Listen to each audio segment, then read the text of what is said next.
Sebuah daerah kumuh di Korea Selatan. Hidup seorang pria. Ia sangat jarang berbicara. Tetangga di lingkungannya tak berani mendekatinya, karena menganggap ia aneh. Tetapi pria ini tidaklah jahat. Seorang ibu-ibu memarahinya tanpa alasan. Ia hanya menurut dan tidak bertengkar dengan ibu itu. Apa yang dibicarakan tetangganya tentang dirinya, ia tidak pernah peduli. Rumahnya selalu dalam keadaan gelap. Tetapi di tengah kegelapan itu, ia selalu tahu jika ada orang yang bersembunyi di dalamnya. Seorang gadis kecil berjalan keluar dari kegelapan. Ia adalah satu-satunya yang berani mendekati sang pria. Tidak hanya begitu, gadis kecil ini selalu mengikutinya dan mengajaknya berbicara. Berbicara kepadanya tentang banyak hal. Pria itu tidak pernah menjawabnya. Tetapi ketika ia tahu bahwa gadis kecil ini kelaparan, pria itu pun memberinya makan. Kemudian ibu gadis itu datang mencari anaknya. Tetapi sang gadis tidak ingin bertemu dengan ibunya dan meminta bantuan pria itu untuk bersembunyi. Pria itu pun membantunya. Ibunya mengobrol dengan sang pria dan sambil menggodanya. Sebenarnya pria ini sangat tampan. Tapi sang pria tidak menanggapi godaannya. Wanita pun pergi. Anak itu tidak pernah bercerita tentang ibunya. Tetapi pria ini tahu bahwa ibunya mungkin menggunakan narkoba. Anak gadis ini sangat kasihan. Hidup dalam kesepian dan ketakutan. Ia butuh cinta kasih dan rasa aman. Suatu hari ia diganggu oleh teman sekelasnya. Ia bertemu dengan snack pria dan meminta bantuannya.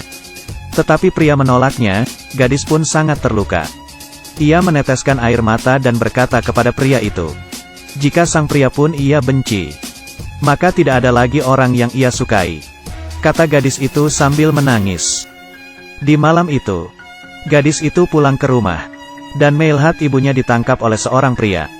Ibunya bahkan disiksa. Kelompok orang ini sangatlah kejam. Ternyata ibu gadis itu mencuri barang mereka. Mereka datang untuk meminta barang. Sang ibu tidak tahan dengan siksaan, dan memberitahu lokasi di mana ia menyimpan barang. Pada siang hari, wanita itu menggadaikan sebuah kamera, dan barang itu ada di dalamnya. Kebetulan pegadaian itu milik sang pria. Ketika pria itu pulang, ada dua pria tak dikenal di dalam rumahnya. Mereka mengancamnya untuk menyerahkan barang itu. Pria itu hanya menyerahkan dompetnya. Mereka tertawa. Pria itu dengan cepat merebut pisau dari tangan mereka. Mereka pun terbengong. Rekannya pun datang menghampirinya, dan kemudian dipukuli oleh pria itu. Tetapi tidak peduli seberapa hebatnya sang pria, sandera ada di tangan mereka. Sesuai permintaan penjahat, pria menyerahkan tas kamera wanita itu kepada mereka. Dan barang benar ada di dalamnya. Tetapi penjahat tidak menepati janjinya. Membawa ibu dan anak itu pergi dan terus mengancamnya. Meminta sang pria untuk mengantarkan barangnya. Demi anak itu, pria pun menuruti permintaan penjahat. Sang pria mengantarkan barang ke tempat yang ditentukan. Tetapi ia tidak menduga jika ini adalah sebuah jebakan. Polisi datang begitu ia menerima barangnya. Kelompok penjahat itulah yang melapor ke polisi. Ternyata, si penerima barang adalah saingan penjahat. Dengan begitu mereka dapat menyingkirkan dua orang sekaligus. Pria itu dengan cepat pergi setelah menyadarinya. Dalam perjalanannya, sang pria mengalami kecelakaan. Bagasi mobil terbuka. Ketika ia melihat apa yang ada di dalamnya, ia tercengang, begitu pula dengan polisi yang datang. Di dalamnya ada mayat seorang wanita. Semua organ tubuhnya hilang. Dari organ dalam hingga mata. Wanita ini ialah ibu dari sang gadis. Kelompok yang menangkap ibu dan anak itu ternyata adalah geng perdagangan organ manusia. Gadis kecil itu ditahan di kubu mereka. Pria harus menyelamatkan anak itu. Ia berencana untuk melarikan diri dari polisi. Ia pun beraksi. Ketika sang polisi kembali, semua rekannya jatuh pingsan. Pria itu telah menghilang. Dari pantauan CCTV, pelakunya adalah pria itu. Dari ruang interogasi sampai depan pintu, semua polisi yang sedang bertugas berhasil digiring. Hingga keluar dari kantor polisi. Hanya dalam waktu 4 menit 30 detik. Polisi segera menginvestigasi identitas pria itu. Ternyata sang pria adalah mantan agen intelijen. Bahkan pernah menjabat sebagai instruktur. Fakta ini mengejutkan polisi. Pada waktu bersamaan, pria berhasil menemukan orang yang dapat memberikannya informasi. Tetapi orang-orang ini tidak menghiraukannya. Sang pria pun mengambil tindakan. Ia mengalahkan semua pengikutnya. Dan orang itu pun hanya bisa memberitahu lokasinya. Pria bergegas ke lokasi. Tetapi penjahat itu telah pergi. Hanya bersisa para bawahannya. Salah satu bawahannya menantang sang pria. Dalam sekejap langsung ditaklukkan oleh pria. Sang pria mengetahui dari bawahan penjahat bahwa gadis kecil itu masih hidup. Ketika ia hendak pergi, pembunuh geng penjahat muncul dan membunuh bawahan itu. Sang pria bertarung dengan si pembunuh. Di tengah keramaian, sebuah pertarungan berdarah akan terjadi. Tetapi ketika pertarungan akan dimulai, bos penjahat menghentikan si pembunuh. Ia memandangi pria itu, memberikannya sebuah ponsel dan pergi. Sang pria mengambil ponsel dan mengejarnya. Tetapi kondisinya yang sudah tertembak tidak memungkinkan ia untuk berlari. Ia merebut sebuah mobil. Dalam perjalanannya, ia menerima telepon dari penjahat. Pria itu bertanya alasan ia membunuh wanita itu. Penjahat mengatakan karena wanita itu telah menyelamatkan 3 orang. Kemudian sang pria menanyakan nasib gadis kecil itu. Penjahat berkata bahwa gadis kecil itu telah mati. Sang pria murka. Gadis kecil itu adalah orang terdekatnya. Sang pria akan membalas dendam. Lukanya terus mengeluarkan darah. Pria pergi meminta bantuan kepada temannya untuk mengeluarkan peluru dari tubuhnya tanpa menggunakan anestesi. Rasa sakit yang luar biasa. Sang pria menahan rasa sakit. Dalam keadaan linglung, ia teringat masa lalunya. Saat itu ia baru saja pensiun dan memiliki seorang istri yang sangat ia cintai. Juga seorang anak yang akan segera lahir. Tetapi istri dan anaknya mati dibunuh oleh musuhnya. Dalam sekejap, pria kehilangan segalanya. Sekarang sang pria sudah tidak punya apa-apa. Orang yang kehilangan segalanya lah yang paling mengerikan. Sekarang kelompok penjahat itu berhasil memprovokasinya.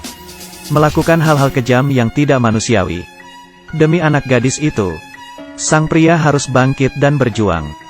Ia memotong rambutnya yang panjang itu. Sekarang ia tampak berbeda. Ia mengenakan jas hitamnya, mengambil pistol dan pergi mencari penjahat. Dengan keterampilan detektifnya, ia dengan cepat menemukan lokasi si penjahat. Di sana ia melihat adik laki-laki si penjahat. Adiknya itu telah membunuh banyak orang, memproduksi narkoba dan memperdagangkan organ. Sang pria pun mulai menyingkirkan para bawahannya. Adik si penjahat berniat melarikan diri. Tetapi kakinya tertembak oleh sang pria. Sang pria bagai pahlawan di tengah kegelapan. Adik si penjahat ditangkap oleh pria. Pria menelpon si penjahat untuk menyerahkan anak itu. Jika tidak ia akan menghabisi saudaranya. Tetapi si penjahat menolak permintaannya. Meski ia khawatir dengan keselamatan sang adik. Si penjahat hanya memberitahu sang pria lokasinya. Setelah menutup telepon, ia memerintah bawahannya untuk menghabisi anak itu. Si penjahat bahkan tidak tahu bahwa dirinya berada di ambang kematian. Akan tetapi, saat dokter bersiap untuk menghabisi anak itu, tiba-tiba si pembunuh teringat akan peristiwa beberapa hari lalu. Sang gadis kecil melihat luka di kepalanya dan memberikannya sebuah plester. Perilakunya itu membuat hati si pembunuh tergerak. Di sisi lain, sang pria meledakkan tempat persembunyian. Adik si penjahat masih berada di dalam, membiarkannya menerima hukuman api neraka. Sang pria datang ke tempat persembunyian terakhir. Sudah ada belasan orang yang menunggunya. Si penjahat memberitahunya bahwa anak itu sudah mati. Pria ini benar-benar murka. Ia ingin menghancurkan penjahat itu. Sang pria mulai bertindak. Ia menyingkirkan para bawahannya terlebih dahulu. Kemudian seorang pembunuh baru muncul. Tapi sang pria telah dibutakan oleh amarah. Tidak ada yang bisa menghentikannya. Sang pria bertarung dengan sekuat tenaga. Pelurunya habis. Menghadapi orang-orang bersenjata, sang pria bertarung dengan tangan kosong. Satu persatu dihabiskannya. Hanya tersisa seorang pembunuh dalam beberapa menit. Dengan penuh percaya diri, sang pembunuh meletakkan pistol dan mengeluarkan pisau. Mereka bertarung menggunakan pisau. Amarahnya menjadikan sang pria semakin tangguh. Si pembunuh pun berhasil ia singkirkan. Si penjahat bersiap untuk melarikan diri. Sang pria menembak dan meledakkan ban mobilnya. Ia kehilangan kendali dan menabrakkan mobilnya. Si penjahat tahu bahwa ia tidak bisa kabur lagi. Jadi ia segera menelpon polisi. Ia lebih memilih ditangkap polisi daripada mati di tangan pria itu. Sang pria naik ke atas mobil, menembaknya langsung. Tembakannya tidak bisa tembus. Ternyata kaca mobilnya anti peluru. Penjahat berteriak di dalam mobil. Sang pria tidak berbicara, hanya berdiri di depan kaca, mengarahkan pistol ke kaca mobil, dan terus menembak pada posisi yang sama. Setelah beberapa tembakan, kaca anti peluru pun pecah. Si penjahat sangat ketakutan. Peluru terakhir pun menembus kepalanya. Pria berhasil membalas dendam. Tetapi anak itu sudah tiada, semuanya pun tidak berarti. Terakhir sang pria berjalan keluar. Ia menodongkan pistol ke kepalanya. Tiba-tiba ia mendengar suara yang familiar. Ia menoleh ke belakang. Anak itu masih hidup. Ternyata si pembunuh itu memiliki niat baik. Ia menghabiskan dokter itu dan melepaskannya. Sang pria memberitahu anak itu untuk tidak mendekatinya. Takut akan anak itu terkena darahnya. Anak itu berlari menghampirinya, memeluk pria itu sambil menangis. Pria yang berwatak baja itu meneteskan air matanya. Tak peduli berapa banyak darah yang ia tumpahkan, ia tidak akan pernah meneteskan air mata di depan lawannya. Air matanya hanya akan menetes untuk orang yang ia cintai, karena berasal dari lubuk hatinya yang terdalam. Berikut film yang kami bawakan. Terima kasih.